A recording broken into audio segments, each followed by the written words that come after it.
नमस्कार दोस्तों, मैं हूं आपका दोस्त रोहिताश यादव। बीटीसी आपका बस ऑल टाइम हाई टच से एक कदम पीछे है, ज्यादा भी नहीं। लेकिन जितना मार्केट अच्छा चल रहा है, जितने अपने मीम कॉइन्स हवा में उड़ रहे हैं, उतना ही इंडियन एक्सचेंज अपनी औकात दिखा रहे हैं। शायद कल आपने ये चीज महसूस की होगी।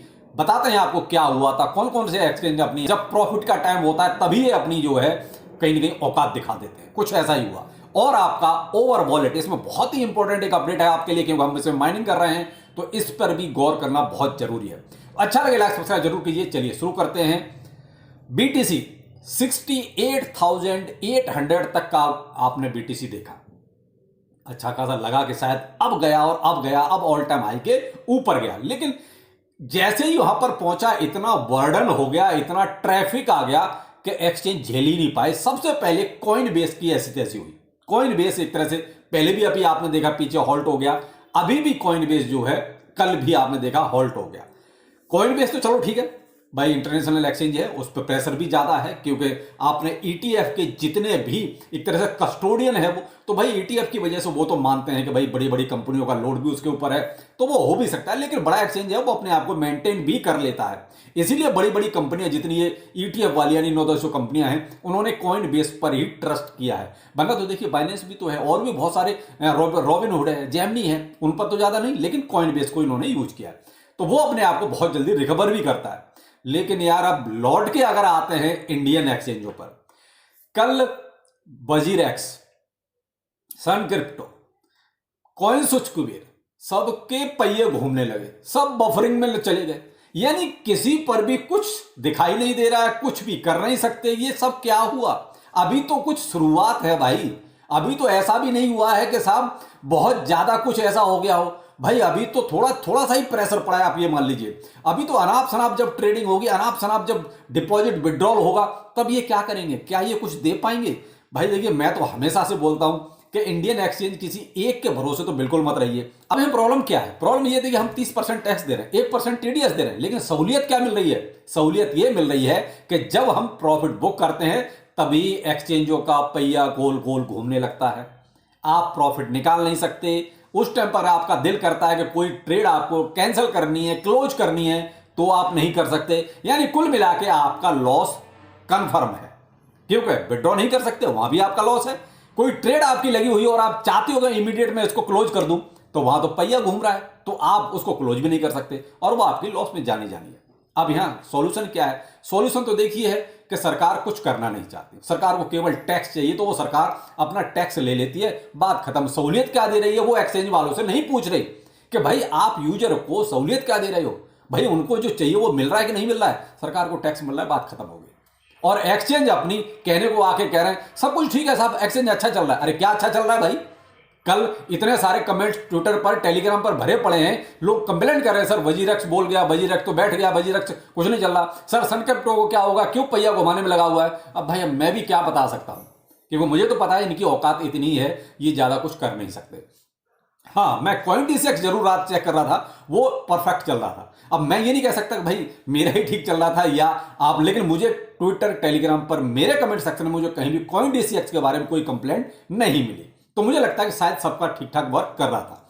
इसलिए भाई एक ही सॉल्यूशन है कि आप इंडियन एक्सचेंजों में भी 3-4 एक्सचेंजों को यूज कीजिए, किसी एक के भरोसे बिल्कुल मत रहिए, क्योंकि ये कभी भी आपका डब्बा गोल कर सकते हैं। तो आप इतने समझदार तो अब हो गए होंगे इनकी हैसियत को देख के, ये बातें बड़ी कर सकते हैं। अब एक चीज और समझ में नहीं आती, ये अब आके अपडेट कर रहे हैं। रात वजीरक्स का ऐसा, हम थोड़ा इसमें अपडेट कर रहे हैं। अरे भाई जब पूरा बियर मार्केट चला तब कहां चले गए? तब क्यों नहीं आपने कोई अपडेट किया? अब जब अच्छा खासा मार्केट चल रहा है तब आप अपडेट कर रहे हो।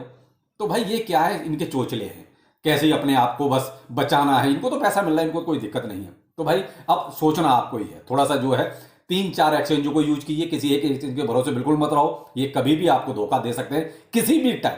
तो देखिए, इतना विश्वास किसी भी इंडियन एक्सचेंज पर नहीं करना है, आपको कम से कम 3-4 एक्सचेंज यूज करने हैं। इंटरनेट एक्सचेंज जो एक्सचेंज है उनकी तो एक अलग ही मुश्किल चल रही है, क्योंकि वो सारे बैन हो रहे हैं।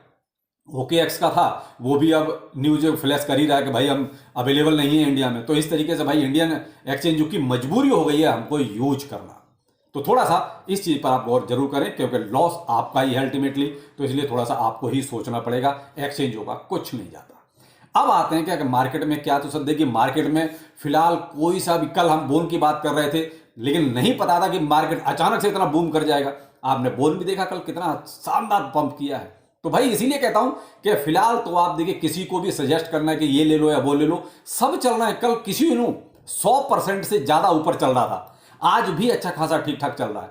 तो वो कहते हैं कि अभी तो सब चल रहा है, किसी का भी नाम लेना बेकार है क्योंकि सभी अच्छा खासा पंप कर रहे हैं। तो आप अपने रिस्क के अकॉर्डिंग कोई भी टोकन ले सकते हैं, किसी में भी इन्वेस्टमेंट कर सकते हैं, अभी प्रॉफिट सब देके जाएंगे। लेकिन डिपेंड करता है बीटीसी की चाल। बीटीसी अगर आपका यहां देखिए ऑल टाइम हाई को ब्रेक करता है तो आपका 100% फिर तो वैसे भी बुल रन तो चल ही रहा है, इसमें तो कोई नो डाउट। अब इसमें ये नहीं कह सकते सब बुल रन नहीं है, बिल्कुल बुल रन चल रहा है यहां। लेकिन क्या है कि अभी भी अल्ट कॉइन आपके जो हैं वो उतने परफॉर्म, जो मैं लार्ज कैप की बात कर रहा हूं, यहां देखिए बीटीसी आपका अच्छा परफॉर्म कर रहा है, इथेरियम भी अच्छा परफॉर्म कर रहा है, लेकिन और भी आपके जो लार्ज कैप हैं उनमें वो वाला स्पाइक देखने को नहीं मिल रहा है जितना मीम कॉइन्स में देखने को मिल रहा है।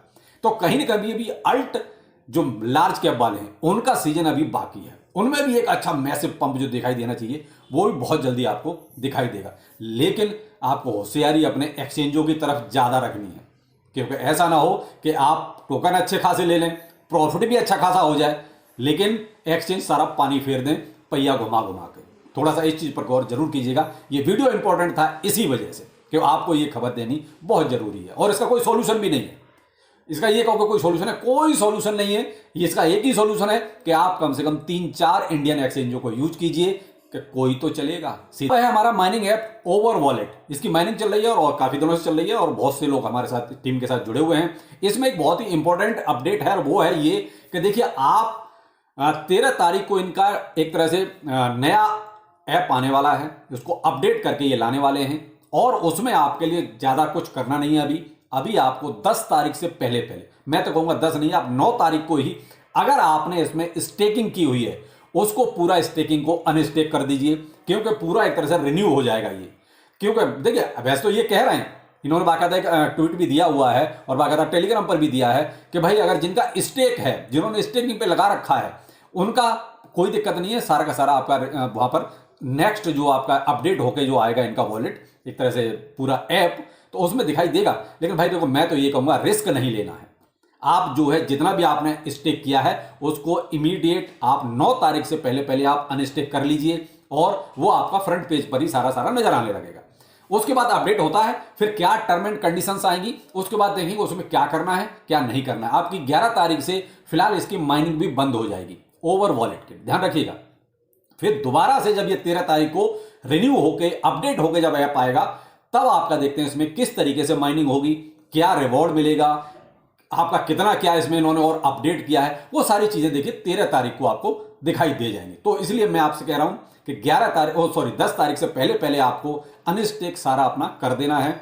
उसके बाद आपकी माइनिंग बंद हो जाएगी, 2-3 दिन आपकी माइनिंग बंद रहेगी, 13 तारीख से फिर स्टार्ट होगी। तो यही एक ओवर वॉलेट में एक तरह से मेन अपडेट जैसे कहेंगे, क्योंकि भाई मेहनत की है, कहीं स्टेक वाला कहीं मान लो अपडेट में कहीं गायब हो जाए, तो इसलिए वो बताना बहुत जरूरी है। तो आप ध्यान रखिएगा ओवर वॉलेट। और जिन्होंने अभी तक ओवर वॉलेट को ज्वाइन नहीं किया है, टीम के साथ जुड़ना चाहते हैं, जुड़ सकते हैं। टेलीग्राम ट्विटर दोनों पर इसका लिंक अवेलेबल है, आप वहां से इसको ज्वाइन कर लीजिए। और स्क्रीन पर भी साइड में आप देख रहे हैं ये एक पॉपअप इस टाइप का जो है आपको टेलीग्राम ट्विटर पर दिखाई देगा, इस पे आप मेरे साथ जुड़ सकते हैं। तो चलिए फिर मिलते हैं किसी नए अपडेट के साथ। नमस्कार।